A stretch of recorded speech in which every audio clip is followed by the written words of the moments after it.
Good morning, everyone. We're back again. It is Thursday, February 22nd, 2024. My name is Matt.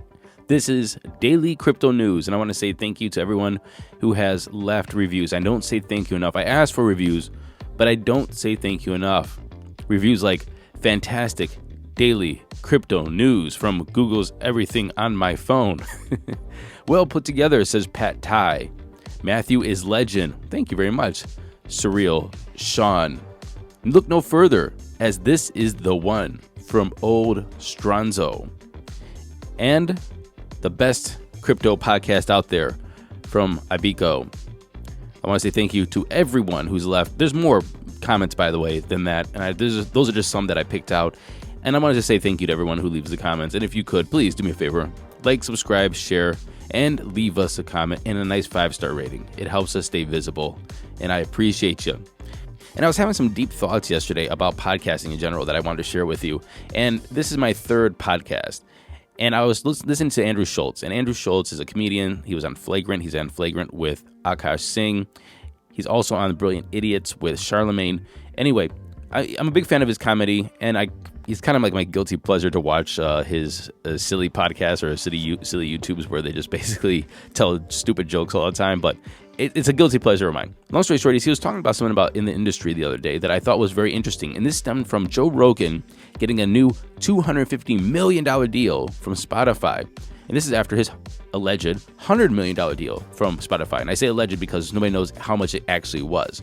But Spotify locked in Joe Rogan for $100 million. Now they gave him $250 million. That gives him actually more freedom to use his brand as he wants. Now, Joe Rogan has never given up his IP, never given up his brand, never given up his podcast.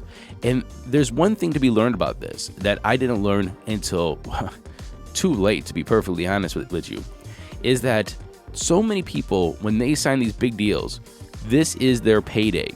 And with this payday, the companies that they're signing with take their IP.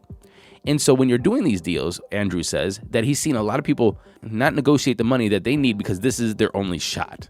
And he says this because if you get a Spotify deal and you're asking for $50 million or something, you have to understand that you captured lightning in a bottle with this show. And if you're signing away your IP, it doesn't mean that you're going to leave. Maybe there's going to be a non-compete, but you're not going to leave and just start a new show that's going to be as successful. And he says 99 times out of 100, if that happens, you're not going to capture that lightning in a bottle, no matter who you are. Now, there are people, we could always find those examples of people that can move from show to show and still be very popular. Tucker Carlson is the first one that comes to my mind, from Fox into X, even before Fox. But it's very rare somebody can start a podcast and continue to retain or attract new audiences over and over and over again after their IP is basically sold to another company. And so basically, if you're negotiating a contract with a company that takes your IP and the rights to your show, you better get paid basically for the lifetime. This got to be your retirement, because it's very hard to capture lightning in a bottle. Like, there's many stars and actors and famous people and rich people that go out there and try to make a podcast, make a YouTube channel, and it just doesn't work out. Michelle Obama, her show didn't work out.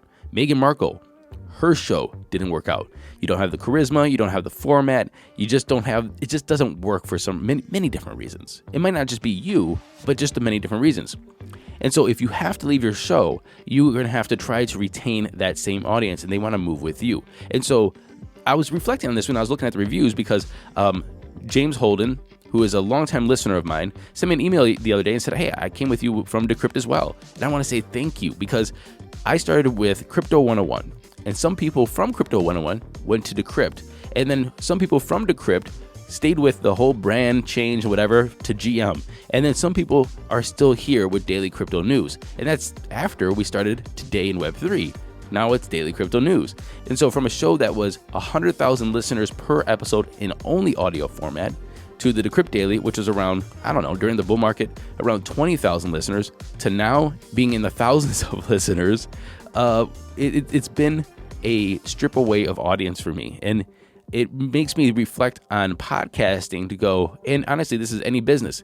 If you have a brand, if you have an IP, and if somebody wants to buy you or you need to move from it, make sure that you get a good payday, because that could be the only lightning you capture in the bottle. And the other one is understand how hard it is to, once you have the right place, the right time, the right concept, the right voice, for the right audience, it's not always you're going to find the same thing over and over again. And so relish the fact that you got it. And it's the same thing in business. If you listen to the All In podcast, you hear Chamath and the Davids and Jay Cal, they say it all the time, that one startup that is successful after all your failures and being an entrepreneur, that one startup that is successful is that one time that most people don't even get. And that one exit that makes you a millionaire or a billionaire, most people don't get it. You only have that one. And they all talk about that one that they have. Jason has Uber, David Sachs has Yammer, and so on and so forth. So you have that one opportunity. And so if you do, don't let it go. Joe Rogan, when he signed, he's not letting go of his IP. He will take that IP and his audience wherever he goes. Looking at reviews made me think of a lot of things today about, past regrets, past successes, what's happening in the space. Lots of things that I've learned about not only business. When it comes to trading here, you might have one success when it comes to a meme coin that goes through the roof. Just make sure. And people ask me about trading advice and when to take profits. Like, if you got it, you got it. Don't think that you're going to get more. And don't think you can continue to duplicate a huge fucking win. Make sure when you got it, and you take advantage of that opportunity. I'm sorry, I've been really retrospective and introflective today. Let's get into today's news because we also have an interview coming up with Austin Alexander, who is the co-founder of Layer 2 Labs. This title caught my attention. I thought it was silly, and I still think it's silly, but I appreciate Jason Nelson for writing it. It's beyond 69,000. What is the real price of Bitcoin has to reach to beat its all-time high? And I think it's pretty obvious to anybody it has to beat $69,044 per coin. But you can start overthinking things. What about inflation? Well, if inflation has been continuing at a 4 to 8% year over year, should we be factoring that in as well? What about the supply of Bitcoin? In December of 2021, the total supply of Bitcoin was 18,915,000 or so. And now it's up around 713,000 or 3.8% to 19,630,000. Should the target for an all-time high Bitcoin should be closer to around $75,000 opposed to $69,044? The answer is no. All-time high Bitcoin is all-time high Bitcoin. All-time highs are measured in nominal rather than real terms.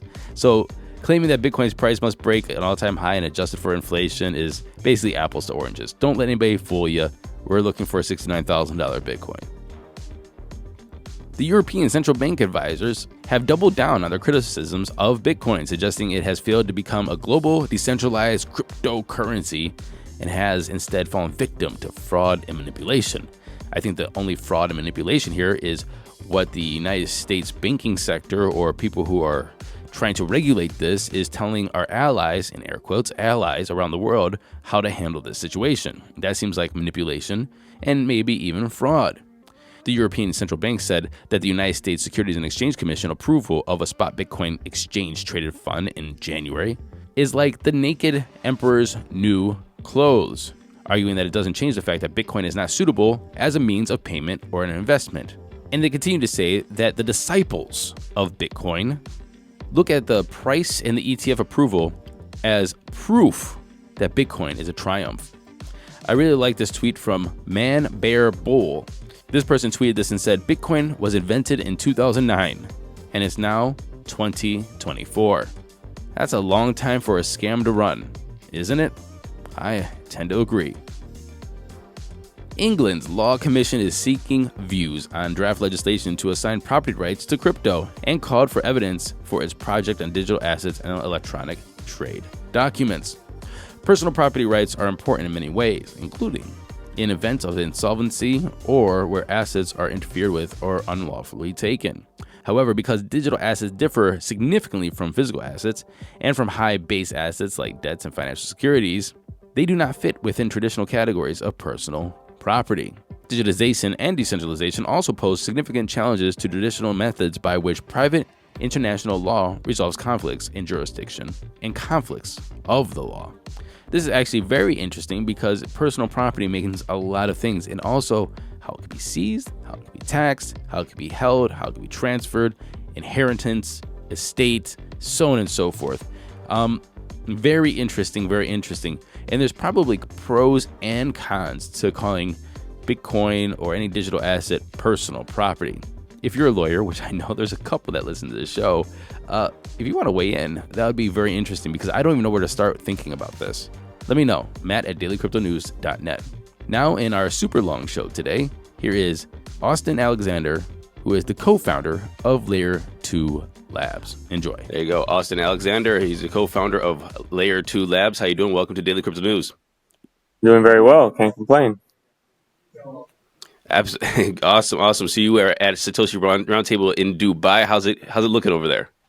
Yeah, thanks for having me on your podcast. It's looking excellent, very excellent. It's a incredible crowd and beautiful weather and a very nice location here. And they're about to serve a dinner buffet that is literally like nothing you'll see outside of Las Vegas. It's incredible.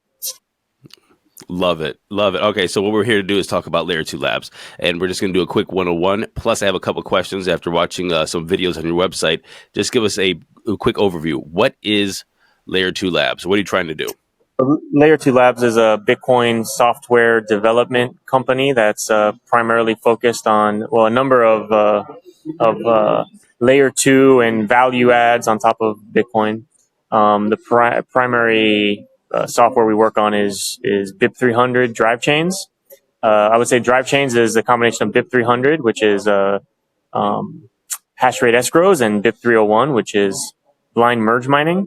And those two allow for a system where you can spin up a blockchain, a side chain of Bitcoin. It's a blockchain that has no native asset or no native token. Or it could, but 99% probably will have none. And you can then move Bitcoin from the Bitcoin main chain onto one of these side chains. And the most important part from an engineering perspective is that you can then take those Bitcoin and move them back to the Bitcoin main chain from these side chains, so that you can have 21 million Bitcoin power basically infinite blockchains. Interesting. And so what do you plan you could do with that? Is that more like an Ethereum kind of competitor, but with Bitcoin? Would you be using like Satoshis as gas? What is the vision for the development of that? It's that and much more. So the reality is that the vision could be so huge that it's 99% of what's possible with this. It hasn't even been thought of. So at the very base level, and one of the two or three things that most people immediately go to would be like an EVM competitor. But basically, you can clone any existing blockchain and do much more than that. But just anything that already exists out there, you can basically copy it and paste it onto Bitcoin. So we already have created an EVM sidechain. It's ready if and when drive chains is added to Bitcoin, that would be ready to launch day one. And you can basically put any contract that functions in the EVM environment, you can do it on this Bitcoin EVM. Another major one that people go to and brainstorm is kind of privacy chains. So you could do, and what we have, and actually what was the first production sidechain built to kind of prove this out and test it, was a Zcash clone. And what's really interesting is that the Zcash was basically a copy of Zcash that was done in like less than 48 hours after Zcash has spent who knows how many years and how many PhD cryptographers to build out the tech. We were able to just copy the tech of the Zcash drive chain and paste it on top of Bitcoin in almost trivially compared to how it was, how much work it would take. So what essentially this allows you to do is to copy everything onto Bitcoin. So imagine Bitcoin, imagine a superhero that can absorb the superpowers of every other character in the whole, Marvel universe or whatever, And that's what you have here. You have it so that you have what's the strongest network, the most valuable network, the most secure network, the most powerful network. The only, like, in many people's opinions, and, I'm kind of there, the only real network that has any chance of surviving wartime conditions and being around in 100 years. And you can put every other attribute of every other altcoin on top of that. I mean, look, you said it's like the superhero absorbs all of the powers of the Avengers. It is, we're all, fans of Bitcoin, but Bitcoin is also old school. It is also notoriously slow. Sometimes transactions are a little expensive. Um, how can it compete with some of these newer blockchains, or should it even compete with newer blockchains? And why would Oh, you want to? it So can Solana, outcompete it easily. I yeah. mean, the reason for those attributes of Bitcoin is they're not, they don't exist in a vacuum. They exist because of trade-offs made in security and decentralization. So the ideal architecture for a blockchain is to have small blocks, very secure foundational layer, very decentralized foundational layer. In fact, you probably want smaller, I would think you'd want smaller blocks if you were starting from scratch than even what Bitcoin has.